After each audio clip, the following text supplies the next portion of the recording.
The moniker of traitor is only directed at one character in Arcane, and ironically enough, this character is the most loyal character in the entire show, Sevika. Sevika's first scene is what Vi would call a betrayal, her leaving Vander and subsequently joining Silco. And as viewers of Arcane's first arc, of course we would agree, but Sevika never actually betrayed anyone. And that's because, for her, it was never about being on Vander's side or Silco's side. She's not loyal to a leader. Sevika is loyal only to Zaun. And wherever Sevika goes, whoever she chooses to support. All calls back to the better world she hopes to see someday. Hello, my name is Liddy, and welcome to Shaped by Stories, where we discuss how and why our favorite stories shape our own. Let's get into it.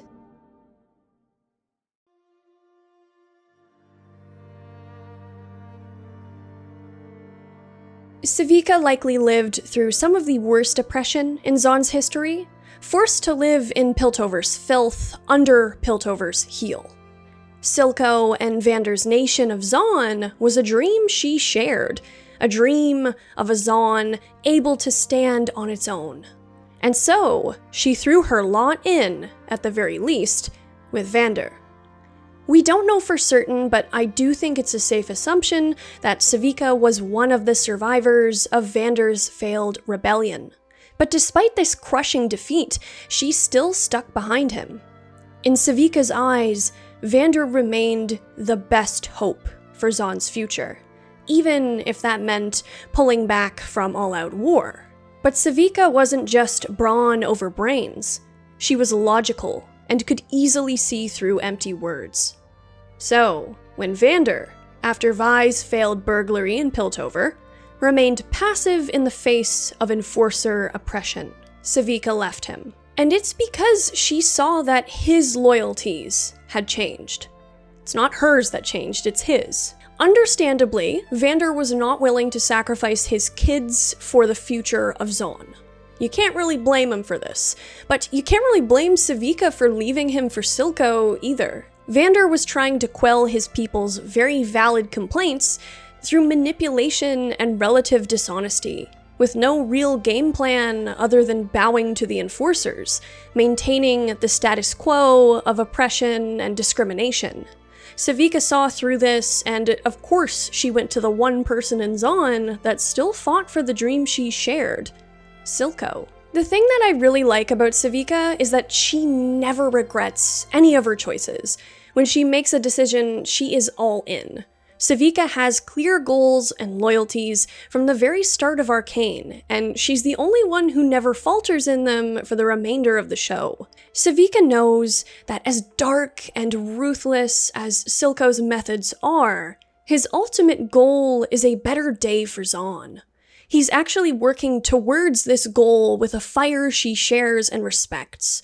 A fire that has gone out within Vander. This isn't about power or simply being on the right side for Sevika. This is about what she believes in, and we see how much she believes in Silco by hurling herself in front of him after Powder's Hextech blast. This lady is ready to give everything for the Undercity, right from the get-go, no hesitation. But at this point, she does not yet have to give her life, instead giving her limb. Sevika serves as Silco's right hand for years. She runs the Undercity with an iron fist, quite literally. She runs a tight ship and has no patience for incompetence, and, naturally, has a very deep irritation with Jinx, Silco's daughter. While Silco is an effective leader, he's developed a similar weak spot to Vander, his daughter, who is a walking disruption wherever she goes. Jinx has screwed up who knows how many operations under Sevika's watch. But Silco never holds Jinx particularly responsible. Sevika makes valid criticisms about Jinx to Silco, but he doesn't want to hear any of it. Even though Jinx's screw-ups interfere with Sevika's ability to keep Silco's empire on top, Silco would rather make excuses and ignore the main part of the problem, that Jinx is irresponsible and Silco is putting her ahead of the nation of Zon. The frustrating cherry on top of all of this is that Sevika is expected to clean up every single mess, and then to take Jinx with her again when Silco wants her to. Silco's plans have sort of met an uphill battle in recent years, but Sevika is still doing her best to keep that boulder of progress moving forward. Silco would be screwed without her, but Sevika also knows that Silco would never willingly lose Jinx. She sees the same weakness sprouting in Silco that forced her to uproot and leave Vander. Silco is almost always in the shadows, while Sevika is out in the Undercity. She's the side of Silco most seen by Zonites, and they all realize the hard work she does. Sevika's got an intimidating reputation for her strength and efficiency, but the Undercity sees how Silco treats her. It's only a matter of time before somebody tries to take advantage of this wedge. After all, the strength of Silco's reputation is largely built on top of Sevika's work. Sevika is respected and feared enough that most people in the Undercity would not try to mess with her. Well, at least until Vi shows up again. Right before Vi does show up, though, I want to talk about the card game Sevika is playing with those two goons. The game they're playing seems to be using tarot cards, and in connecting with my Cyberpunk video where I did research on tarot, I wanted to do a quick little reading of these two little tarot cards. So the two cards that are pulled are the Death card and the Magician. The Death card, aside from the obvious meaning, can mean the end of something, or the start of another. Essentially, corruption or rebirth. The Magician card is considered a protagonist card in tarot. And it's a card that's actually used to represent the unification of the physical and the spiritual. You could even interpret it as not necessarily these two things, it could just be a unification of something, a self-realization maybe. I can only speculate, but with what the writers have been saying and hinting at, and from shots we've seen in the trailer, I think that these cards sort of foreshadow a potential future alliance between Sevika and Jinx, which would be quite interesting considering their rivalry in Season 1. Let me know what you think the tarot cards mean below, I am very curious. When Vi attacks Sevika, it's sort of like someone's come to smash the bulwark of Silco's power. His control on the Undercity is upset. To Vi, Sevika is a traitor, not a defender, but that's only because Vander was the center of her old life. From Sevika's perspective, Vander betrayed Zon. Sevika's fighting style says a lot about her. She doesn't hesitate, and she's not afraid to fight dirty. And she also fights with a sense of enjoyment. For Vi, I think she's always felt she had to fight in order to survive. But I feel like Sevika genuinely gets a kick out of combat. That's one reason I'm willing to bet why Sevika is not into being a big leader herself. She likes being where the action is. She knows that she is a soldier, and she doesn't delude herself in pursuit of simply more. She would not enjoy a life behind a desk like Silco, but Sevika ultimately underestimates Vi's ability to fight. She toys with her a bit too much. But even after Vi beats her, she doesn't lie down and quit.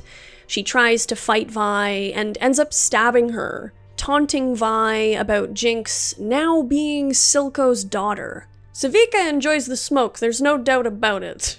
She enjoys antagonizing people and taking them off balance, even if it's with words. But this pleasure she kind of takes in fights and conflict is a weakness. She gloats a little too long, and well, sure, it's plot device, but this moment of poor judgment does lead to Caitlyn shooting Sevika, and then Vi escapes, and, well, the plot continues. But despite her own injuries, Sevika runs back to Silco to let him know.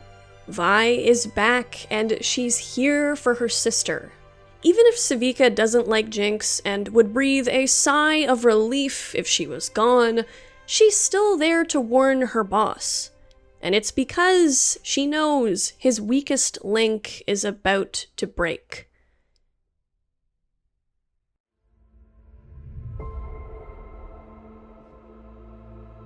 Jinx and Sevika have not too many scenes together in Arcane's first season, but the relationship is still really interesting. I think for Jinx, Sevika is almost like the new Milo of her life. Sevika will hit where it hurts, and she enjoys stirring the pot. But where I think Milo did this because of a lack of self-esteem, Sevika does this because she genuinely sees Jinx as the weak link in their cause. Sevika is the only person who will call Jinx out for her screw-ups. Most people are too scared of Jinx to do so, but Sevika is pretty much fearless. Of course, Jinx does not like this. She doesn't deal with criticism very well, and she hides behind Silco's overprotection. But Sevika's not just another bully like Milo. She's running a literal syndicate under Silco. She's competent, logical, reasonable, and driven. She has a goal and she's trying to reach it. It makes sense that she is frustrated with Jinx. And she's a touch sadistic enough that I honestly think she could be a powerful influence on Jinx. Silco made a big mistake, not encouraging more of a respect for Sevika in Jinx. I think Sevika is the only one among Silco's people that could have helped Jinx rein in her chaos and pain into something she could better control. Sevika, during Jinx's interrogation of her, taunts Jinx with the fact that Vi is back, and has replaced her with an enforcer. Sevika knows Jinx is a time bomb, and she sees her as a threat to Zon. If she can set her off and prove to Silco that Jinx is a poison, problem solved. And Sevika's not wrong. Vi's return does eventually set her off, but not before Jinx strings Sevika up with liar written all over her in Silco's office. Side note, but Sevika just not even being all that intimidated by Jinx during the interrogation is just, it's funny. She just seems mildly annoyed. She's just like, oh, this again. After the Bridge of Progress is locked down, Sevika is the voice of reason for Silco. She's not scared of contradicting him, especially when she feels he's putting their goals on the line. Sevika cautions Silco here to help him realize that his control on the Undercity, control they've both worked so hard to maintain, is slipping. The Chem Barons aren't happy with the lockdown, Silco's grip on Marcus is in question, Piltover's cracking down heavily, and the Chem Barons want an assembly to discuss what the heck is going on. Silco, at first, is more concerned with his daughter. He doesn't even really want to entertain the Chem Barons at all. But Sevika reminds him of his mission. He can't just dodge the summons of his greatest supporters because he's worked up about his daughter. But when Silco does attempt to go and deal with Jinx head-on, because he knows she's gonna be angry about Vi's return, Sevika stops him. And Sevika here is one of those rare characters in fiction, and even real life, who is able to set aside her own personal negative feelings about somebody to address things with empathy and understanding. And she tells Silco that when she was young, she had some issues with her father.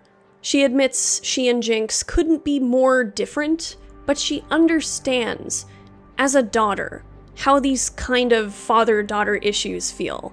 And she advises Silco to give his daughter some space. The bottom line is that Sevika does respect Silco, and he does respect her.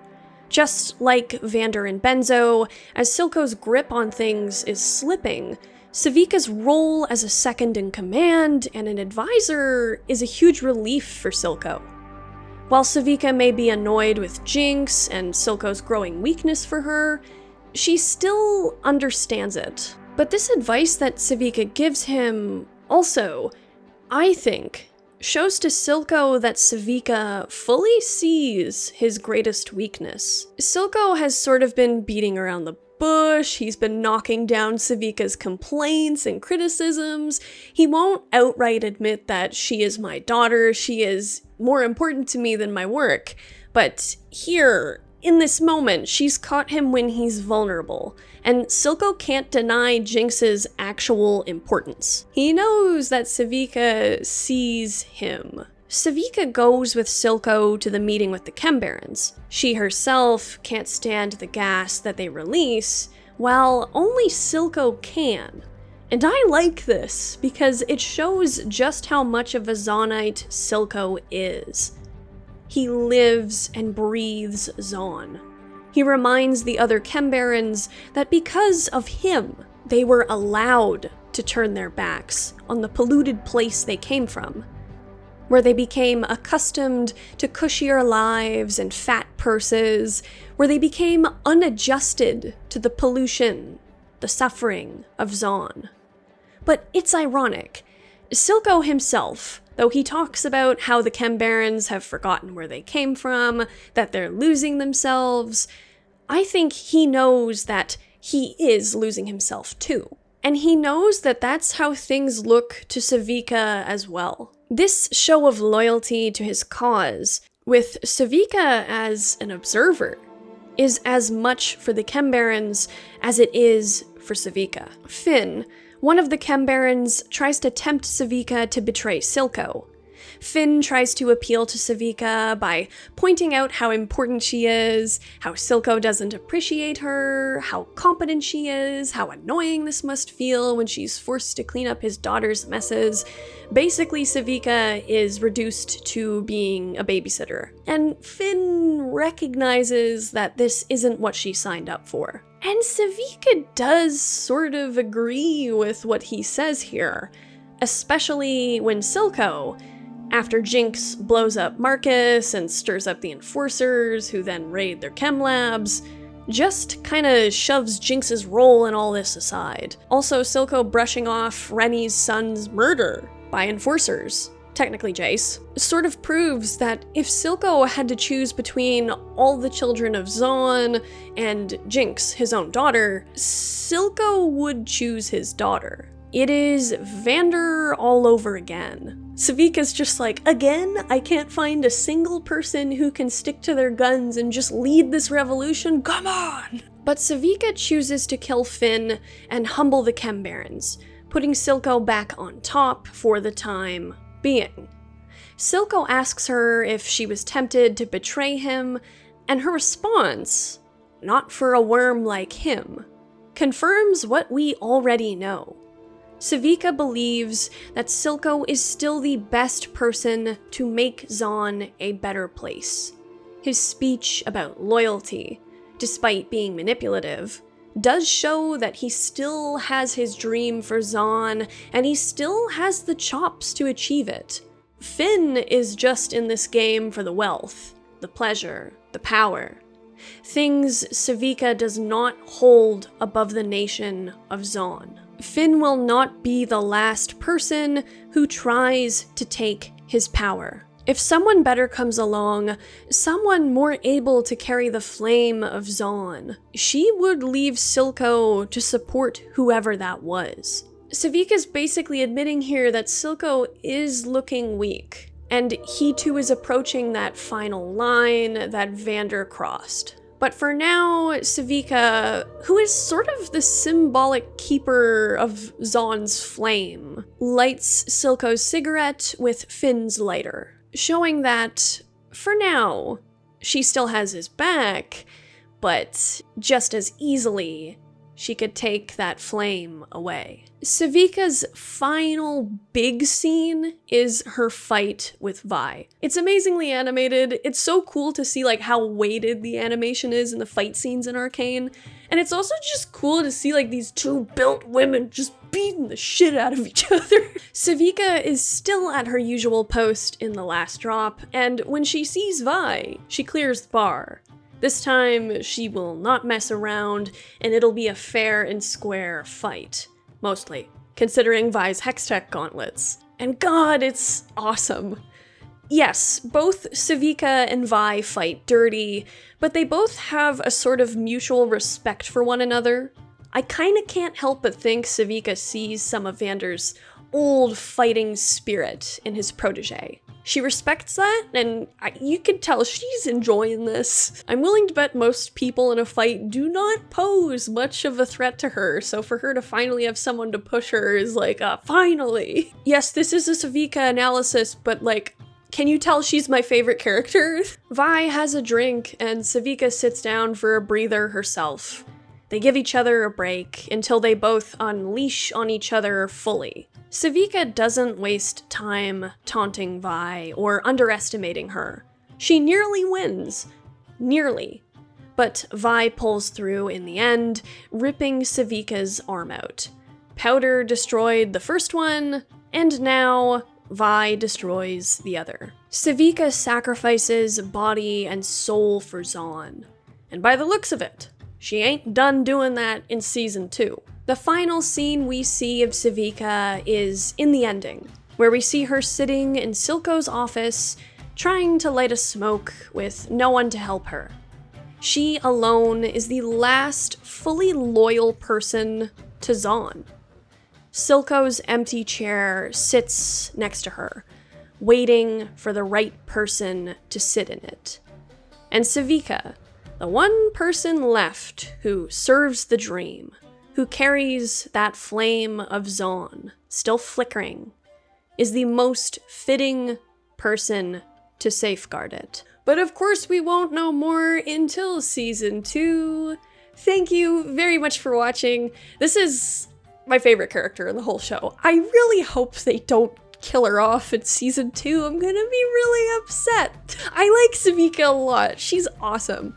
I want to say, like, I would love to do a video on, like, how Arcane doesn't write strong female characters. Arcane writes strong characters who are also female, and it's just like, ugh, I love it. I love it.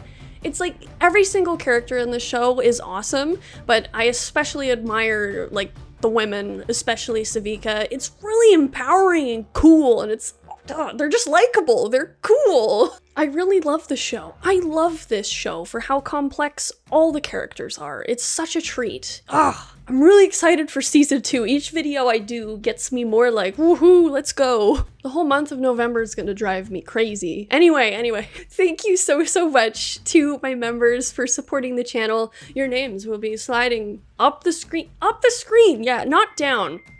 Up?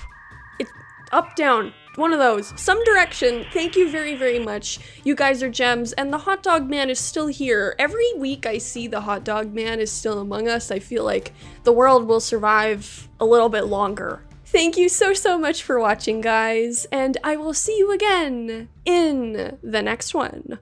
Goodbye!